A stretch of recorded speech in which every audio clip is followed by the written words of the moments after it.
సర్వ సృష్టికి సువార్త ప్రకటించింది. నమ్మి బాప్తిసం పొందినవాడు రక్షింపబడును, నమ్మని వానికి శిక్ష విధింపబడును. నేను ఆయన కోసం జీవిస్తాను అని చెప్పి నమ్మితే వాళ్ళు కానీ బాప్తిసం కావాలని కోరుకుంటే వాళ్ళకి మేము బాప్తిసం ఇస్తాము. వాళ్ళు దేవుని చేత రక్షింపబడిన వాళ్ళు అనేసి వాక్యం తెలియపరుస్తున్న వాక్యం చెప్తుంది. దేవుడు యేసు ప్రభువు అన్నారు, ఎవరైతే నమ్ముతారో వాళ్ళు నమ్మి బాప్తిసం పొందుకునేటప్పుడు వాళ్ళు రక్షణ పడతారు అనేసి ప్రభువారు చెప్పారు. అమ్మ, నీకు ఒక విషయం అడుగుతాను. ఇప్పుడు యేసయ్యని నమ్మమని నేను వచ్చి నీకు బలాత్కారంగా చేపట్టి లాగి నువ్వు దేవుడు నమ్ముతావా లేదా అని అన్నానేటి? నీ మట్టుకు నువ్వే దేవుని నమ్మేవా?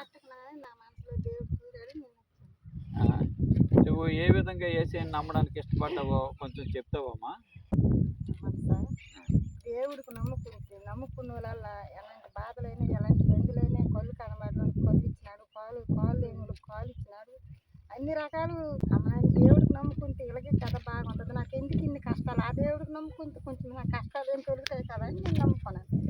నాకు ఎవరు చెప్పలేదు. నాకు రమ్మంది తీసుకొని వచ్చి ఇలా ఎదురుకి నేను నిలబడ్డాను.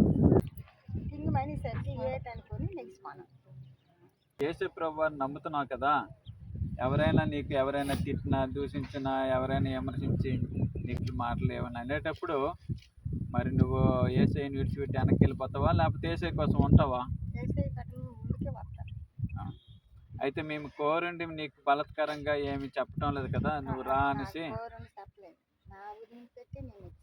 నీ మనసులో పుట్టి నువ్వు వచ్చావు. నువ్వు కోరండి దేవుని నమ్ముతున్నాను అనేసి అంటున్నావు కనుక ఈ 3 రోజులు ప్రార్థన చేసుకున్నావు కదమ్మా. ఇప్పుడు దేవుణ్ణి నువ్వు నమ్ముతున్నావు కనుక, దేవుని మీద విశ్వాసం ఉంచావు కనుక, అయ్యా నేను బాప్తిసం తీసుకుంటాను అనే ఇప్పుడు వరకు ఉండిపోయావు నువ్వు ఇలాగా కదా. డేట్లు మార్చాను నేనే, ఎప్పుడో తీసివలసింది. కానీ నువ్వు నమ్మకంగా ఉంటావా లేదా అనేసి దేవుడే పరీక్షించాడు నీకు. హల్లెలూయా, దేవునికి స్తోత్రం. దేవుడి మాట ప్రకారంగా నమ్మి బాప్తిసం పొందినవాడు రక్షణ పొందును అనేసి మాట ప్రకారంగా నువ్వు నమ్ముతున్నావు గనక బాప్తీసానికి నేను అడ్డుపరచకూడదు. నేను ఒక సేవకుడిగా నేను నీకు బాప్తీసం ఇవ్వాలి. లేకపోతే దేవుడు అడుగుతాడు, ఆ బిడ్డ దేవుడిని నమ్మింది కదా, నువ్వెందుకు బాప్తీసం ఇవ్వటం లేదు, కోరిన ఎందుకు ఇవ్వటం లేదు అని దేవుడు అడుగుతాడు. అందుకోసమని నీ నమ్మకం బట్టి నువ్వు పాపాలన్నీ ఒప్పుకున్నావు కదమ్మా. నువ్వు దేవుని దగ్గర అన్ని ఒప్పందం పట్టుకున్నావు కదా, ఒప్పుకున్నావా, చెప్పుకున్నావు కదా. దేవుడు నీ పాపాలు క్షమించాడు అనేసి నమ్ముతున్నావా? నీ పాపాలు క్షమించాడు కనుకే నీకు శాంతి ఇచ్చాడు. ఆయన జీవ గ్రంథంలో నీ పేరు ఇప్పుడు బాప్తిస్మం అయిన తర్వాత రాసుకుంటాడు. దేవుడు నేను దీవించను గాక.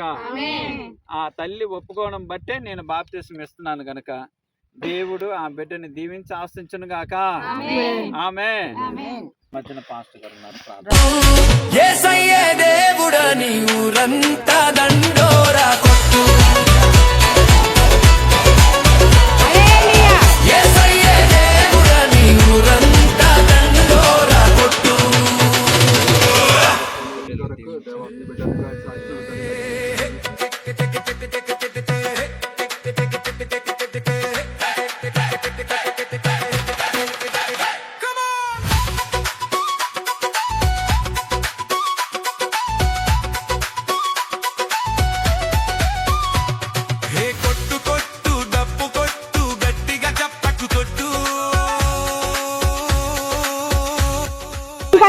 నమ్మేవా? యేసయ్య కోసం జీవిస్తావా? యేసయ్యే దేవుడని నువ్వు నమ్ముతున్నావా? ఎన్ని శ్రమలు వచ్చినా ఎన్ని కష్టాలు వచ్చినా యేసయ్య కోసం జీవిస్తావా? పొరపాట్లు తప్పులు దేవుని దగ్గర ఒప్పుకున్నా గనక అవన్నీ కూడా మళ్ళీ చేస్తవేటి? దేవుని కోసమే సాక్షిగా ఉంటావా? అమ్మ దేవుడిని నమ్మి విశ్వసించింది కనుక ఆయన కోసం సాక్షిగా ఉంటానని అంటుంది కనుక తల్లి ఆ నమ్మకం బట్టి నేను తల్లికి బాప్తిస్మం ఇస్తున్నాను. నాకు ఇచ్చిన అధికారం బట్టి దేవుడు ఇచ్చిన ఆ కృపను బట్టి అమ్మకి నేను యేసు నామములో తండ్రి కుమార పరిశుద్ధాత్మ నామములో నేను తల్లి గారికి బాప్తిస్మం ఇస్తున్నాను. అమ్మ నీ ఒప్పుకోలు బట్టి నీ నమ్మకం బట్టి తల్లికి బాప్తిస్మం ఇస్తున్నాను. తండ్రి కుమార పరిశుద్ధాత్మ నామములో ఈ తల్లి గారికి ఇస్తున్నాను. ఇది మొదలుకొని నిత్యము ఆయన మార్గాల్లో ఈ తల్లి నడిపబడి ఈ పేరు దేవ గ్రంథాల్లో లెక్కింపబడిన గాక. అమ్మ నీ పేరు అమ్మతాలక పేరు లక్ష్మమ్మ కనుక సారాగా నేను మారుస్తున్నాను. ఈ తల్లి అనేక మందికి తల్లిగా మార్చబడి ఏమన్నగాక. తండ్రి కుమార పరిశుద్ధాత్మ నామములో ఈ తల్లి గారికి నేను బాప్తిస్మం ఇస్తున్నాను.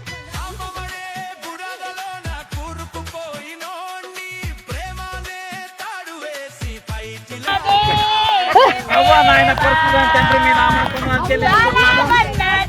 ఇదిగో ఈ తల్లి గారిని దీవించండి. మీ దయగలను తోడుకొచ్చండి. మీ రక్తం ప్రోక్షించండి. మీ బిడ్డ చుట్టూ మీ కాపుదల మీ దయ అనుగ్రహించండి. యేసు నామములో మీ సహాయం అందించండి తండ్రి. దేవా మీ కొందనాలు, యేసయ్యా మీ కొందనాలు.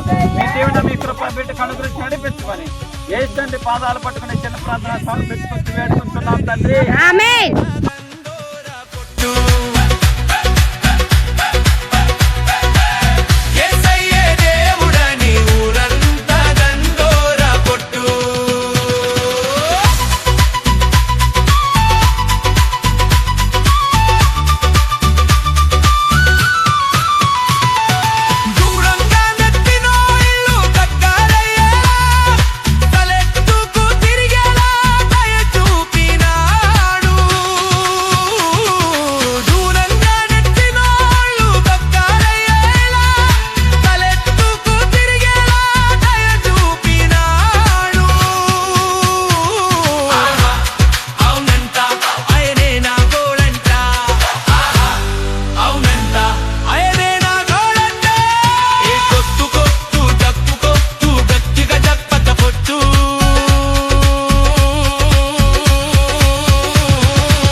కొట్టు కొట్టు డప్పు కొట్టు గట్టిగా చప్పట్టు కొట్టు